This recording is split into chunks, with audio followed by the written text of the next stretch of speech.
কক্সবাজারে আমি এবং আমার স্যার একটি হোটেল রুম ভাড়া নিয়েছিলাম। সেখানে আমরা একটি প্রজেক্টের কাজ করতে গিয়েছিলাম। স্যার আমি একসাথে একই রুমে একই বেডে রাত্রে শুয়েছিলাম। স্যারকে আমি খুব বিশ্বাস করতাম। ব্যক্তিগতভাবে স্যারকে আমি যতটুকু চিনি, স্যার এতটা খারাপ না। মনের মধ্যে স্যারের প্রতি অনেক বিশ্বাস ছিল। স্যার আমার সাথে কোনোদিন খারাপই করবেন না। কিন্তু সেদিন রাতে আমার সমস্ত বিশ্বাস তছনছ হয়ে গিয়েছিল। রাত যখন গভীর হল তখন আমি স্যারের আসল রূপটা দেখতে পেলাম। গভীর রাতে ঘুমের ঘোরে স্যার আমার সাথে অনেক বাজে আচরণ করার চেষ্টা করছে। আমি তখন আধ ঘুম অবস্থায় ছিলাম। যখন স্যার আমার এখানে পরিপূর্ণ দখল নিতে চাইল তখন আমার ঘুম ভেঙে যায়। আমি চোখ খুলতেই যা দেখলাম তাতে আমার দম বন্ধ হয়ে যাওয়ার মতো অবস্থা হলো। বন্ধুরা, গল্পটি অনেক ইন্টারেস্টিং। আশা করি পুরো গল্পটি তোমরা অনেক মনোযোগ সহকারে শুনবে। তবে গল্পটি শুরু করার পূর্বে বন্ধুরা, তোমাদের নিকট আমার বিশেষ অনুরোধ, তোমরা অবশ্যই আমার চ্যানেলটি সাবস্ক্রাইব করে আমাকে সাপোর্ট করবে। হ্যালো বন্ধুরা, আমি রূপালী চক্রবর্তী। তবে আমার ডাক নাম রূপালী, সবাই আমাকে রূপালী নামে চিনে। আমার বর্তমান বয়স 23। বর্তমানে আমি একজন প্রতিষ্ঠিত মডেল অভিনেত্রী। কিন্তু এই মডেল অভিনেত্রী হয়ে ওঠার পিছনে একটি বেদনাদায়ক ঘটনা রয়েছে। আজকে তোমাদের সামনে আমি যে ঘটনাটি বলবো, ঘটনাটি আমার বাস্তব জীবনের একটি গল্প। তবে গোপনীয়তা রক্ষার জন্য আমি আমার ছদ্মনাম ব্যবহার করলাম। আমার দুষ্টুমিষ্টু বন্ধুরা, খুব ছোটবেলা থেকেই আমি একজন বিখ্যাত মডেল হওয়ার স্বপ্ন ছিল। স্বপ্নটা যেন এক পর্যায়ে আমার নেশায় পরিণত হয়ে গেল। মনের মধ্যে সবসময় কল্পনা জল্পনা করতাম, কিভাবে আমি একজন বিখ্যাত মডেল হতে পারি, দেশের নামকরা মডেল হতে পারি। খুব ছোটবেলা থেকেই স্বপ্নটা মনের মধ্যে পোষণ করতে থাকি। স্কুলে পড়ার সময় আমি বিভিন্ন সাংস্কৃতিক অনুষ্ঠানে অভিনয় করার চেষ্টা করতাম এবং ভালো নৃত্য করার চেষ্টা করতাম। আর সবসময় একজন মডেল এর গুণাগুণ থাকা দরকার। ওই সবগুলো বৈশিষ্ট্যই আমি অর্জন করার চেষ্টা করতাম। আমি দেখতে অনেক সুন্দর, সুদর্শন এবং স্মার্ট ছিলাম। সবচেয়ে আমার চেহারার মধ্যে আকর্ষণীয় একটা ভাব ছিল যা আমাকে মডেল হতে সাহায্য করেছিল। আর তাছাড়াও কেউ আমাকে দেখলেই মডেল বলে ডাকত। আসলে মডেল হওয়ার যে ফিটনেসের প্রয়োজন ছিল তার সম্পূর্ণ যোগ্যতাই আমার ছিল। কিন্তু আমি গ্রামে থাকতাম, গ্রামের স্কুলে পড়ালেখা করতাম, যে কারণে স্বপ্নটা কখন যে বাস্তব হবে তা নিয়ে শুধু কল্পনা করতাম। তবে চেষ্টা করে যাইতাম অবিরত। মনের মধ্যে শুধু কল্পনাই করতাম কখন কোনো সময় আমি একটা নামি দামি মডেল হতে পারব। এসব চিন্তা করতে করতে আমি রাতে বসে বসে টিভি দেখছিলাম আর ভাবছিলাম। ঠিক এমন সময় আমার আব্বু আমাকে ডাক দিয়ে বলল, মা রূপালী, একটু এদিকে আয় তো। আমি বাবার কাছে গেলাম। তারপর বাবা আমাকে বলল, মা রূপালী, অনেক দিন হল তোর বোন শেফালিকে দেখি না। তুই তো এসএসসি পরীক্ষা দিয়ে দিয়েছিস। এবার তোর বোনের বাড়ি থেকে একবার বেড়াই গা। আমি বললাম, আচ্ছা ঠিক আছে বাবা। বাবার কথা মতো পরের দিন আমি আমার বোনের বাসায় ঢাকা যাওয়ার জন্য প্রস্তুত নিলাম। ট্রেনে উঠলাম। আমার সাথে একটি মধ্যবয়সী লোক ট্রেনে উঠল। একই সিটে লোকটি আমাকে দেখে হা করে তাকিয়ে রইল। কিন্তু লোকটির সাথে কোনো কথা বললাম না। হঠাৎ করে লোকটির ফোনে একটি ফোন আসে। শুনলাম লোকটি কথা বলছে কারো সাথে। লোকটির কথা শুনে মনে হচ্ছে লোকটি কোনো একটি মডেলিং এজেন্সির পরিচালক অথবা প্রযোজক। লোকটি আমার ঠিক পাশের সিটে বসেছিল। লোকটির কথা শুনে পরিষ্কার হয়ে গেলাম যে লোকটি একটি মডেলিং এজেন্সির পরিচালক। তারপর আমি ভাবলাম লোকটির সাথে একটু পরিচিত হয়ে নিয়ে। আমি জিজ্ঞেস করার আগেই লোকটি আমাকে জিজ্ঞেস করল, এই যে ম্যাম, আপনার নাম কি? আমি বললাম, স্যার আমার নাম রূপালী চক্রবর্তী। তারপর লোকটি আমাকে বলল, বাহ, খুব সুন্দর নাম তো তোমার। তুমি কি করো? আমি বললাম, স্যার আমি এই বছর এসএসসি পরীক্ষা দিয়েছি। তারপর লোকটি তোমাকে জিজ্ঞেস করল, ভবিষ্যতে তুমি হতে চাও? আমি বললাম, স্যার ভবিষ্যতে আমি একজন বিখ্যাত মডেল হতে চাই। তখন লোকটি আমাকে বলল, বাহ, খুব সুন্দর উদ্দেশ্যটা তোমার। আর তোমার চেহারা যে সুন্দর, যে আকর্ষণীয়, নিশ্চয়ই তুমি মডেল হওয়ার অধিকারী। আমি লোকটির কথায় আমার প্রশংসা শুনে আমি কিছুটা হেসে উঠলাম। তারপর আমি লোকটিকে জিজ্ঞেস করলাম, স্যার আপনি কি করেন? লোকটি একটি হাসি দিয়ে বলল, এই নাও আমার কার্ড, এখানে বিস্তারিত লেখা আছে। লোকটির কার্ডটি দেখে আমি চমকে গেলাম। আমি এতদিন মনে মনে যাকে খুঁজছিলাম সেই আজকে আমার সামনে হাজির। কার্ডটিতে স্যারের নাম লেখা ছিল শুভঙ্কর চক্রবর্তী। আমিও স্যারকে বললাম, স্যার আপনার নাম অনেক সুন্দর। তারপর স্যারের সাথে আস্তে আস্তে ফ্রি হতে শুরু করলাম। একটু একটু করে কথা বলতে বলতে স্যারের সাথে আমি বেশ মাতিয়ে ফেললাম। এভাবে স্যারের সাথে গল্প করতে করতে কখন যে সময় কেটে গেল তা বুঝতেই পারলাম না। হঠাৎ করে সিগন্যাল পেলাম, ট্রেন কমলাপুর রেলওয়ে স্টেশনে চলে আসলো। স্যার আমি উঠে নেমে গেলাম। নেমে যাওয়ার সময় স্যার আমাকে বলল, রূপালী, তোমার যদি মডেল হওয়ার খুব ইচ্ছে থাকে তাহলে এই কার্ডের ঠিকানা অনুযায়ী এসো, আর এই নাম্বারে আমার সাথে যোগাযোগ রাখবে। আমি বললাম, আচ্ছা ঠিক আছে স্যার, আর আমাকে ফোন দিও। তাহলে আমি তোমাকেই বলে দেব তোমাকে কোথায় আসতে হবে। যদি তোমার একান্ত ইচ্ছা থাকে তাহলে কেবল আমার সাথে যোগাযোগ করতে পারো। স্যারের কাছ থেকে বিদায় নিয়ে আমি আমার বোনের বাসায় চলে গেলাম। বোনের বাসায় এসে রাতের বেলায় খাবার দাবার শেষে যখন শুতে যাব, তখন স্যারের কথা মনে পড়ল। তারপর কার থেকে নাম্বারটি নিয়ে স্যারকে একটি ফোন দিলাম। মনে হচ্ছে স্যার আমার ফোন পেয়ে অনেক খুশি। এভাবে স্যারের সাথে আমি প্রায় 2 থেকে 3 মাস কথা বললাম। তারপর স্যার একদিন আমাকে হঠাৎ করে বলল, রূপালী, মডেলিং হওয়ার একটা সুযোগ এসেছে আগামীকালকে। আমাদের এখানে মডেল সিলেক্টেড প্রতিযোগিতা চলবে। আশা করি তুমি সেখানে আসবে যদি পরিচালনা পর্ষদ এবং তোমার যোগ্যতা, তোমার সবকিছু মিলে যায়। তাহলে তুমি সেখানে মডেলিং হওয়ার চান্স পেয়ে যাবে। স্যারের কথা শুনে আমি মহা খুশি হয়ে গেলাম।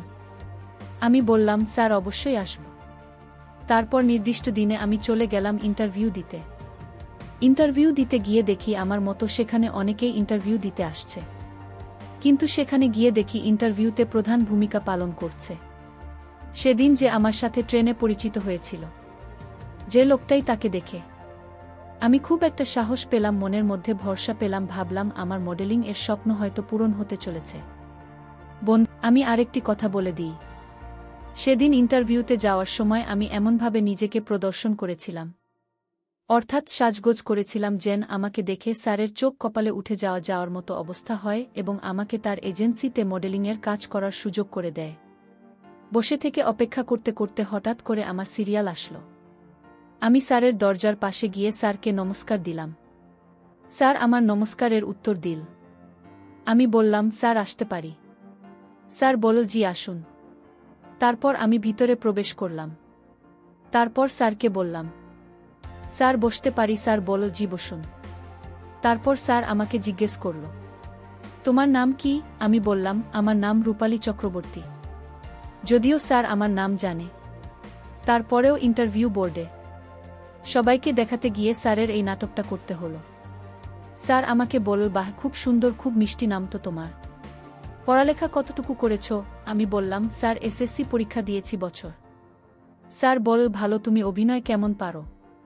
এর আগে তোমার কি আর কোনো অভিনয় করার অভিজ্ঞতা আছে? আমি বললাম, স্যার আমি এর আগে কোনো মডেলিং এজেন্সিতে অভিনয় করিনি, কিন্তু আমার শিক্ষা জীবনে আমি হাই স্কুলে বিভিন্ন সংস্কৃতি অনুষ্ঠানে নৃত্য পরিবেশন করতাম এবং বিভিন্ন শিক্ষামূলক নাটক বা বিভিন্ন অনুষ্ঠানে বেশ ভালো অভিনয়ের পারফর্ম করেছি।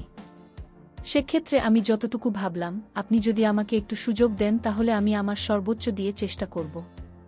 স্যার বলল, আমি তোমার কথা বুঝতে পেরেছি, কিন্তু অভিজ্ঞতা হলে ভালো হতো। আচ্ছা ঠিক আছে রূপালী, তুমি কি আমাকে এখন এই মুহূর্তে একটা অভিনয় করে দেখাতে পারবে? আমি বললাম, স্যার অবশ্যই পারব, তবে আপনি আমাকে বলে দেন আমি কোন ধরনের অভিনয় করব। তখন স্যার আমাকে একটি ডায়ালগ শিখিয়ে দিয়ে বলল, এই ডায়ালগ অনুযায়ী তুমি একটু অভিনয় করো।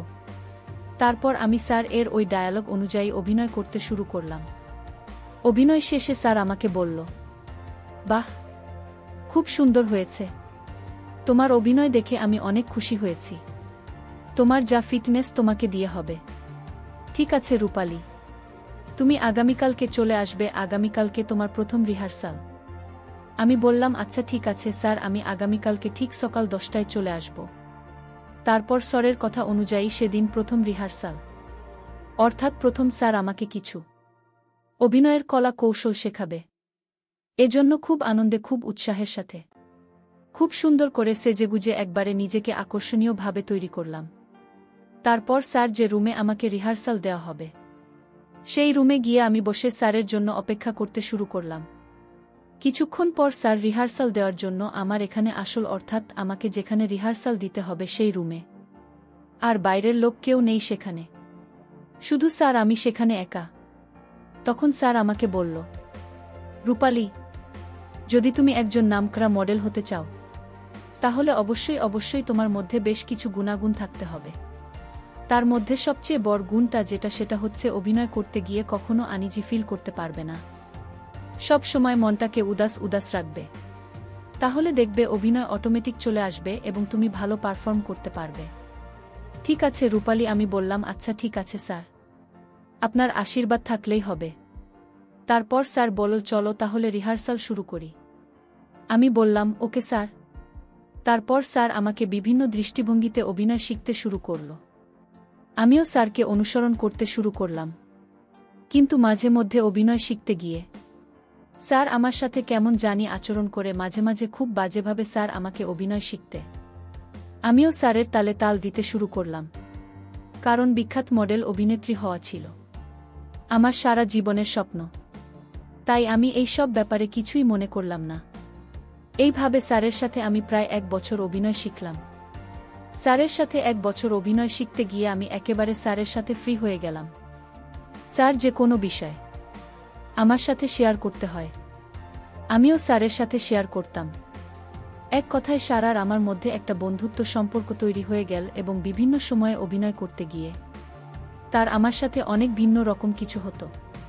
তখন আমি যদি উল্টো দিকে যাইতাম তাহলে স্যার মন খারাপ করত। মনে মনে ভাবলাম বিখ্যাত মডেল অভিনেত্রী হতে হলে স্যারকে এরকম সুযোগ সুবিধা দিতে হবে। মনে হয় এটাই নিয়ম, এটা ছাড়া সম্ভব না, কারণ স্যারকে খুশি না করলে স্যার আমাকে কখনো কোনো সুযোগ সুবিধা দেবে না। তারপরেও যতটুকু পারতাম স্যারকে খুশি করার চেষ্টা করতাম। প্রায় 1 বছর পর স্যার আমাকে বলল, রূপালী চক্রবর্তী, তোমার জন্য একটা অফার এসেছে, তুমি কি সেই অফারে কাজ করতে রাজি আছো? আমি বললাম স্যার কি অফার? স্যার বলল, রূপালী চক্রবর্তী, একটা নামকরা কোম্পানির মডেলের কাজ পেয়েছি। আমি চাচ্ছি সেই মডেলের কাজটা তোমাকে দিয়ে করাব, আর এই জন্য তোমাকে একটা শর্ত পূরণ করতে হবে। তুমি কি রাজি? আমি বললাম জি স্যার, আমি রাজি। এজন্য স্যার আমাকে যে কোনো সত্য আপনি বলবেন সেই শর্ত পূরণ করতে রাজি। স্যার আমার উত্তর শুনে খুব খুশি হল। তারপর স্যার আমাকে বলল, তাহলে যে তোমাকে আমার সাথে 1 সপ্তাহের জন্য কক্সবাজার যেতে হবে। সেখানে বিজ্ঞাপনের লোকেশনটা খুব ভালো করে ট্র্যাক করতে হবে এবং তোমাকে জায়গায় জায়গায় ঘুরে দেখাতে হবে এবং কিছু কলাকৌশল শেখাতে হবে যে কিভাবে বিজ্ঞাপনের শ্যুট করা হবে। আমি বললাম কোনো সমস্যা নাই স্যার, আপনি যেদিন বলবেন আমি সেদিনই যাব। তারপর স্যার আমাকে বলল, আচ্ছা ঠিক আছে, তাহলে আগামীকালকে তুমি তৈরি থাকো, আগামীকালকে আমরা কক্সবাজার যাচ্ছি। আমি বললাম ঠিক আছে স্যার, আমি আগামীকালকে একেবারে রেডি হয়ে চলে আসব। তারপর স্যারের সাথে আমি চলে গেলাম। কক্সবাজার গিয়ে আমরা একটা ভিআইপি হোটেল ভাড়া নিলাম। কিন্তু আমার স্যারের সাথে প্রথম থাকতে খুব অসুবিধা হচ্ছিল।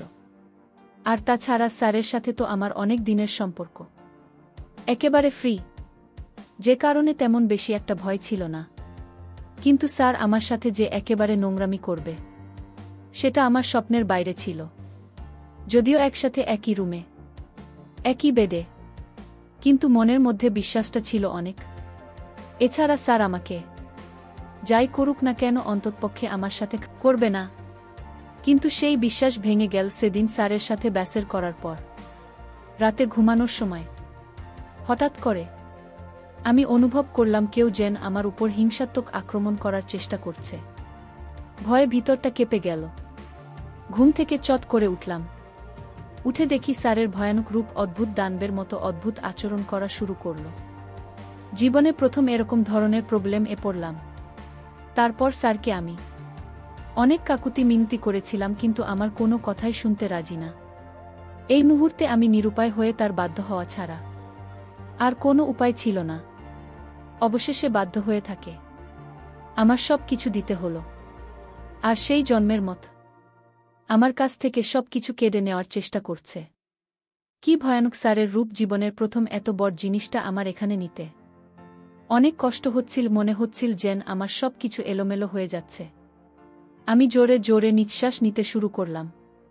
কোনো কথাই বলতে পারছিলাম না, কারণ তার ওটা ছিল বিদেশিদের মত। ওই তো বটেই, ছোট জিনিস, তাকে কিভাবে নেই? তারপরেও সে আমাকে কোনোভাবেই ছাড় দিল না। প্রায় 2 থেকে 3 ঘন্টা এলোপাতাড়ি করার পর সে আস্তে আস্তে দুর্বল হয়ে গেল এবং তার সমস্ত ইচ্ছা, সমস্ত খায়েশ মিটিয়ে নিল। বন্ধুরা, অবশেষে আমার ভাল লেগেছিল। বন্ধুরা, সেই রাতটি কখন বলতে পারবো না। অবশেষে আমাকে মডেল হওয়ার সুযোগ দিয়েছিল, কিন্তু বিনিময়ে কেড়ে নিয়েছিল আমার জীবনের শ্রেষ্ঠ সম্পদ। বন্ধুরা, এখন আমি অনেক বড় মাপের মডেল অভিনেত্রী, কিন্তু সেই দিনটির কথা এখনো মনে পড়লে খুবই অনুশোচনা ভোগী। পরিশেষে আমি তোমাদেরকে বলব, বন্ধুরা, তোমরা চলার ক্ষেত্রে বিভিন্ন উপায়ে বিভিন্ন লোকের সাথে পরিচিত হয়ে থাকতে পারো, কিন্তু তোমরা অপরিচিত কাউকে কখনো মন থেকে বিশ্বাস করো না। মন থেকে বিশ্বাস করলে হয়তো আমার মতো তোমাদেরকেও এরকম অবস্থা হতে পারে। অপরিচিত বেশিরভাগ লোকই তোমার কাছ থেকে কোনো কিছু রসিলার সুবিধা নেওয়ার চেষ্টা করবে, কিন্তু যখন তাদের সুবিধা নেওয়া হয়ে যাবে তখন তোমাকে ছুঁড়ে ফেলে দেবে। যেমনটা হয়েছিল আমার জীবনে শুধুমাত্র একটা সামান্য মডেল তৈরি করার জন্য। আমার জীবনের শ্রেষ্ঠ সম্পদ, আমার সম্ভ্রম, তার কেড়ে নিয়েছিল। শত কাকুতি মিনতি করেও কোনো কাজ হলো না। বন্ধুরা, আজকে এই পর্যন্তই। ভিডিওটি ভালো লাগলে একটি লাইক দিয়ে চ্যানেলটি সাবস্ক্রাইব করে আমাকে সাপোর্ট করবে। পরিশেষে তোমাদের সুস্বাস্থ্য কামনা করি। ভিডিওটি দেখার জন্য তোমাদের সকলকে অসংখ্য ধন্যবাদ।